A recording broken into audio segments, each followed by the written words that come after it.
Nimbel dan kita masih bersama dengan analis bahan sekuritas Muhammad Wafi. Ya, Mas Wafi, ini kan saham Bank Buku 3 dan Buku 2 ini melonjak beberapa pekan. Ini ada apa ini, Mas?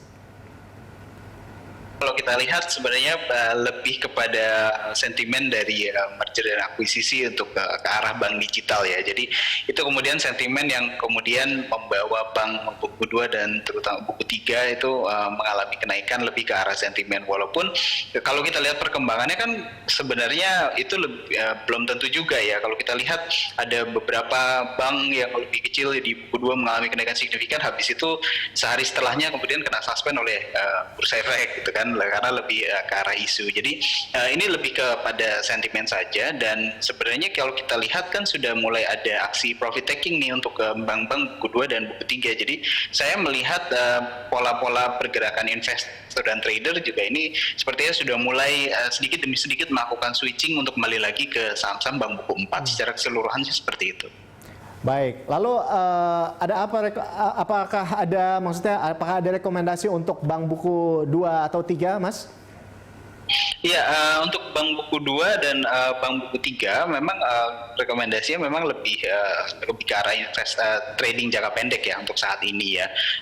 Bagi para investor yang memang ingin mengoleksi saham-saham bank buku 2 dan 3 untuk jangka panjang, ini saya sarankan lebih melihat secara fundamentalnya itu sendiri, bagaimana transformasi bisnis perbankannya itu sendiri, kemudian untuk naik kelas dari bank buku 2 dan buku 3, kemudian naik ke kelas buku 3 dan buku 4 dan seterusnya. Dari situ kalau kita lihat kan ada beberapa bank yang kemudian sudah merealisasikan nih aksi merger dan akuisisinya, seperti Bank Bukopin, kemudian Bank kode saham BRI Syariah, dari Bank Syariah Indonesia gitu kan, dan itu kemudian juga ada Bank Arto juga atau Bank Jago juga ya.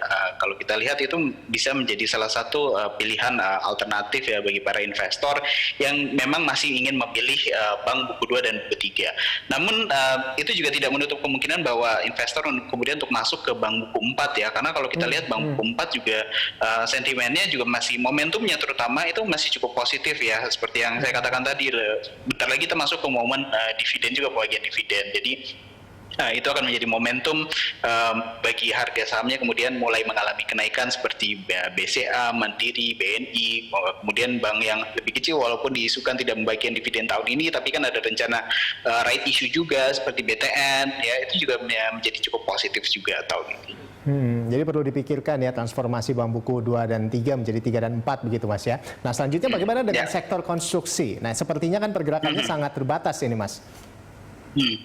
Ya, untuk sektor konstruksi memang kita masih melihat ya perkembangan dari new kontraknya juga. Kami sendiri sebenarnya dari akhir tahun kemarin di second half di 2020 ini kami sudah mengekspektasikan sebenarnya secara fundamental momentum saham emiten-emiten konstruksi ini baru muncul di second half di semester kedua di 2021 sebenarnya. Jadi di semester 2 2021 ketika kalau kita lihat dari sisi momentum ya, dari timing penyebaran vaksinasi sudah mulai banyak, kemudian dari sisi new contract juga mulai ada pemulihan, itu semua terjadi di semester kedua. Tapi yang terjadi kalau kita lihat kan di semester pertama, terutama di bulan Januari awal-awal tahun itu kan saham konstruksi kemudian mengalami kenaikan terlebih dahulu. Jadi wajar sih ketika saat ini kemudian emiten-emiten konstruksi kemudian banyak mengalami penurunan karena ada aksi profit taking. Karena ya balik lagi kalau kita lihat secara fundamentalnya dari sisi timing ini kelihatan fundamentalnya baru muncul di semester kedua. Jadi bagi para investor yang ingin kembali masuk ke emiten konstruksi, mungkin dari sisi timing saya sarankan menunggu menjelang semester kedua baru bisa melakukan akumulasi pembelian cicil beli lah untuk saham-saham emiten konstruksi.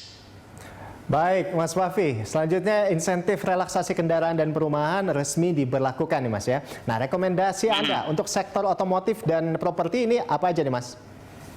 Ya, sebenarnya ini efeknya jangka panjang ya kalau kita bicara fundamental ya, apalagi kalau kita lihat dari sisi perumahan kan sebenarnya sudah mulai juga kan DP 0% itu dari setahun yang lalu kalau saya tidak salah gitu kan. Tapi memang kembali lagi gitu karena mungkin dari sisi propertinya, penggarapnya juga kemudian lebih memilih selektif. Juga ada beberapa aturan kemudian dari perbankan juga dari sisi loan to value di mana harus delivery, harus fisik bangunannya harus sudah jadi dan lain sebagainya. Kemudian kalau kita lihat dampaknya sendiri ini belum terlalu signifikan ya dari sisi sektor properti. Makanya penting sebenarnya kalau untuk insentif ini diberlakukan oleh pemerintah untuk jangka panjang gitu. Jadi jangan sampai ini hanya jangka pendek kemudian diselesaikan sampai situ saja gitu ya. Nah, untuk ini juga sama sebenarnya dengan untuk sektor otomotif ya. Kalau kita lihat dari sisi DP 0% sudah diberlakukan, tapi kalau kita lihat dari harga Astra Internasional ini masih cenderung mengalami penurunan gitu ya. Jadi karena dari sisi four wheeler-nya juga ini masih belum ada improvement juga signifikan. Jadi memang untuk kebijakan-kebijakan seperti ini masih perlu menunggu waktu yang agak panjang ya sampai kebijakan ini kemudian dapat memberikan dampak yang positif sebenarnya untuk emiten-emiten terkait. Baiknya sih di jangka panjang ya Mas ya, jangan cuma jangka pendek doang begitu ya.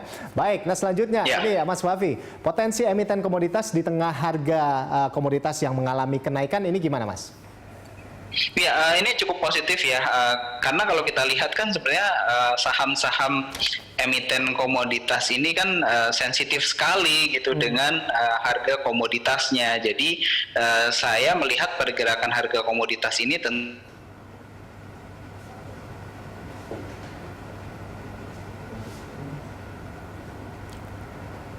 Halo, Mas Wafi.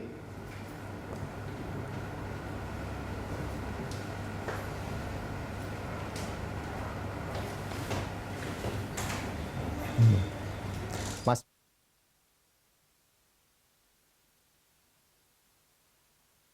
Ya, sepertinya kita mengalami gangguan komunikasi dengan Muhammad Wafi dan ya pemirsa, sampai di sini kebersamaan kita dan terima kasih Anda sudah menyaksikan IDX Opening Bell di pagi hari ini. Anda bisa mengirimkan informasi dan saran kepada kami lewat email di redaksi@berita1.tv atau follow kami via Twitter, Facebook, YouTube, dan Instagram. Dan jangan lupa pemirsa untuk tetap menjaga jarak, tetap memakai masker dan juga cuci tangan sesering mungkin sesuai dengan protokol kesehatan. Saya Rolando Sambuaga mewakili rekan Patricia Mapalie dan seluruh kerabat yang bertugas mengucapkan terima kasih atas kebersamaan Anda dan sampai jumpa.